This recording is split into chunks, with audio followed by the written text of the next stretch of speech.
Good morning. I've been joined by the Congolese community, both Montreal and Ottawa and Toronto, as well as my colleague Morel Boulanger. There were elections in the Congo, DRC, a couple of days ago. There's been difficulties in what is happening with elections. There's grave concern in the community and what they're facing, as well as their loved ones back home. And at this point in time, I will turn the mic over to the community to voice those concerns and to raise the issues that they feel are important and what they want to do as well as we move forward for democracy, not only in Congo, but the rest of the world. Merci beaucoup. Je m'appelle Camille Ilunga Kalala, je suis de Toronto. Au nom de toute la communauté congolaise canadienne, nous voudrions remercier le gouvernement canadien pour avoir pris une position nette, demandant au gouvernement du Congo de ne pas utiliser l'armée et la police pour opprimer son peuple, et demandant à la Commission électorale nationale indépendante d'afficher les résultats réels issus des urnes tels que affichés dans chaque bureau de vote. Mais la communauté congolaise dans son ensemble, pas seulement ici au Canada, en Europe, en Afrique et au Congo, demande à ce que le gouvernement canadien aille de l'avant pour ne pas reconnaître Kabila comme président de la République du Congo et de reconnaître celui qui a été élu par son peuple comme l'unique président de la République qui mérite ce nom-là. Donc, notre gouvernement du Canada est prié de prendre clairement position sur ce point-là. Nous vous remercions. Good morning, good afternoon. It is a great pleasure. I want to thank Honorable Jim for this opportunity. I believe through our rally around different cities of Canada, I am Aimé Kabuya, representing Congo Interest as far as cooperation is concerned. We have gathered many questions from Canadians, our fellow Canadians, about the reason why we were demonstrating in the street of Canada if the problem was located in DRC, Democratic Republic of Congo.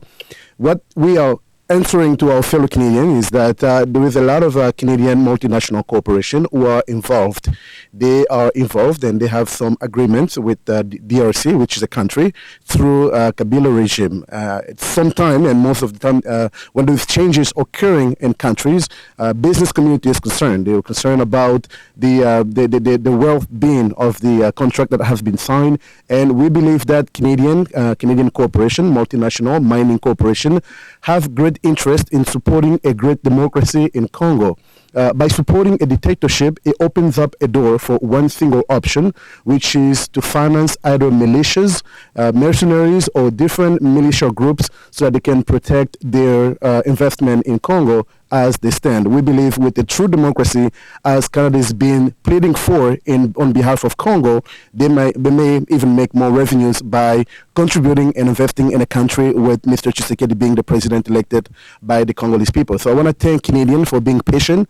We know for sure that our demonstration at one point may have disturbed either the traffic or many other proceedings that you might be engaged on.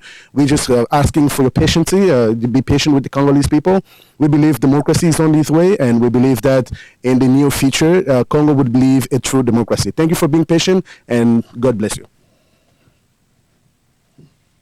Well, Congo has been in many difficulties, and one of them, my name is Monica Apataku. I am the president of the Canadian Congolese Women Association, and speaking for the women of the Congo, through 10 years of dictatorship, to 10 years of crisis and pain, we have reports by the UN that over 1,100 women are raped every single day. And over 8 million people have died for the past 10 years. What we're standing for today is that in the Congo, I would probably shock most people, is that the human right is non-existent. Now, we all know that the basic human right is that we need access to healthcare, we need access to food, the basic things in life, which in Congo is very difficult because at this point in Congo, people actually live on less than $1 a day.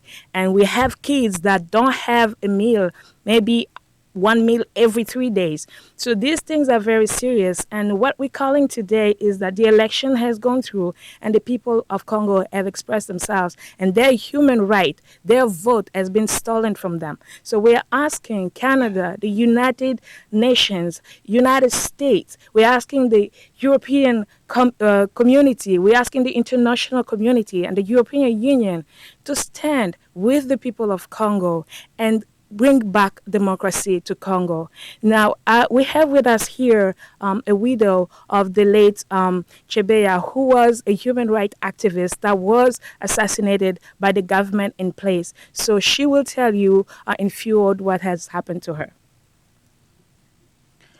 Merci beaucoup. C'est l'épouse de M. Floribert Chebeya de la Voix des Sans Voix pour les droits de l'homme qui était assassiné le 1er juin 2010 à Kinshasa par la police de la RDC.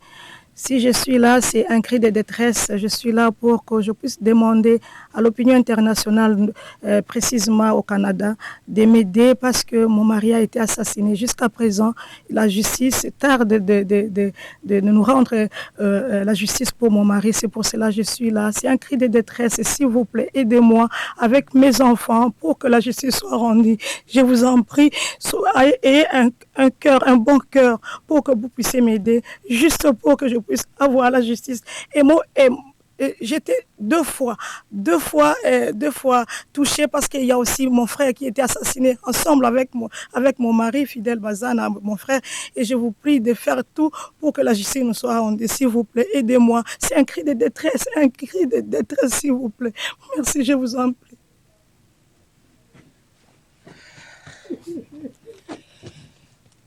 C'est avec beaucoup d'émotion que j'interviens après Maman Annie. Comprenez mon émotion. Je suis également victime et en tant que telle, j'interviens aujourd'hui pour lancer les mêmes cris. C'est donc un devoir de justice, de vérité et également de compassion que nous demandons auprès du peuple canadien. Nous savons que les valeurs canadiennes sont les valeurs ancrées normalement dans la Charte canadienne des droits de la personne, où nous trouvons que la dignité humaine occupe une place importante. Et aujourd'hui, la République démocratique du Congo est en train de traverser un moment décisif où le peuple a pris en main ses responsabilités pour aller aux élections et élire un président respectueux, un président qui pourra nous donner des valeurs que le Canada est rattaché, à savoir la dignité humaine, le respect des droits de la personne et également le respect des valeurs démocratiques. Alors notre appel aujourd'hui, nous lançons au gouvernement canadien.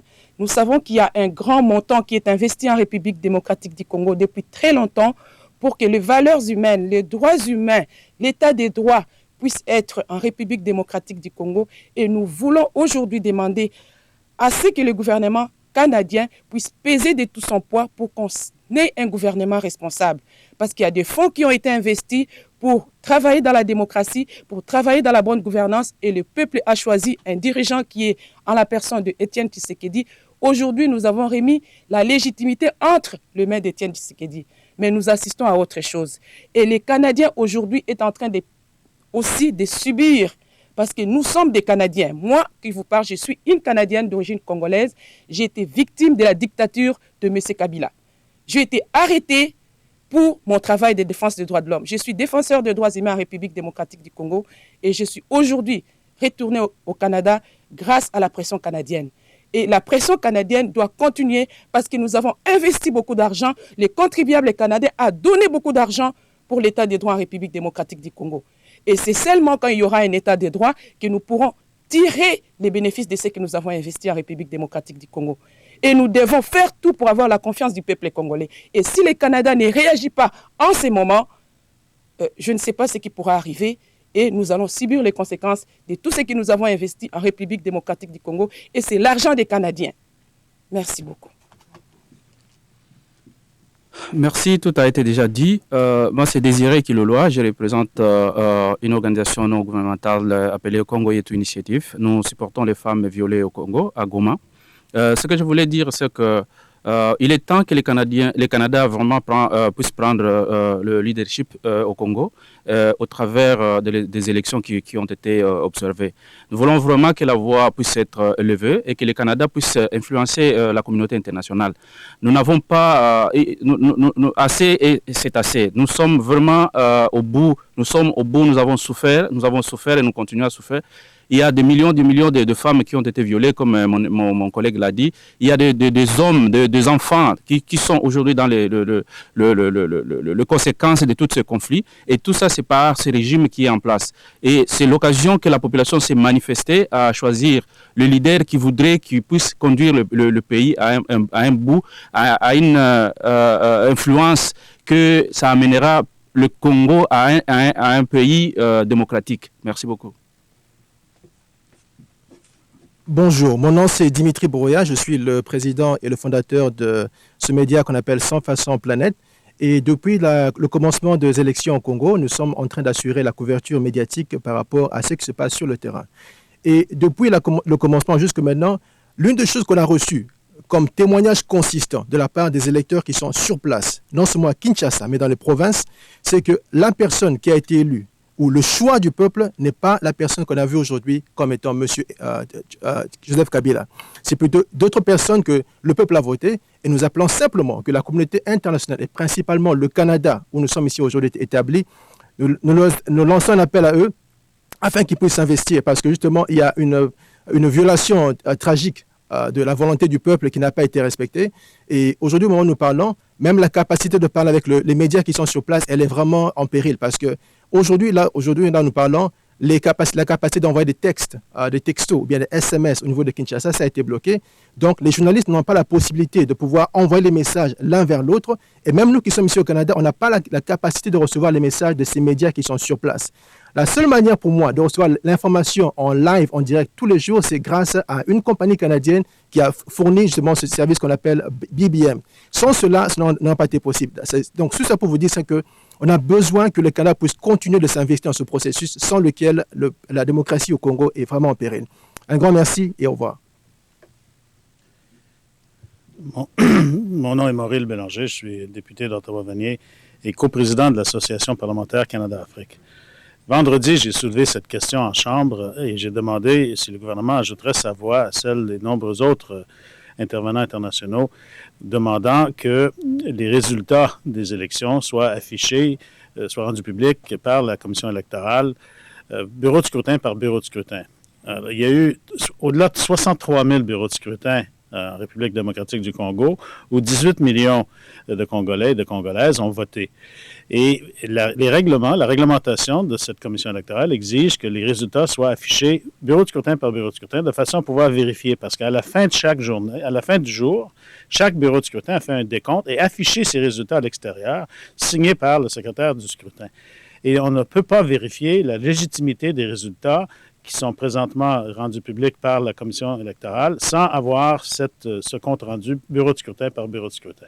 Alors, j'ai trois messages essentiellement. Le premier, c'est que le Canada continue d'ajouter sa voix, peut-être celle de l'Union africaine et des Nations unies, pour voir est-ce qu'il y ait un recomptage légitime et que les résultats bureau de scrutin par bureau de scrutin soient rendus publics. Deuxièmement, que jusqu'à ce que ces résultats soient connus, que les gouvernements se retiennent de reconnaître la validité du processus comme c'est là et protègent les autres candidats à la présidence. Et troisièmement, que ce décompte se fasse également pour les législatives.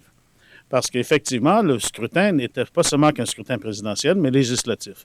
Et les représentants, vous savez, je suis parlementaire, alors je comprends l'importance d'un système législatif et des représentants de chaque circonscription.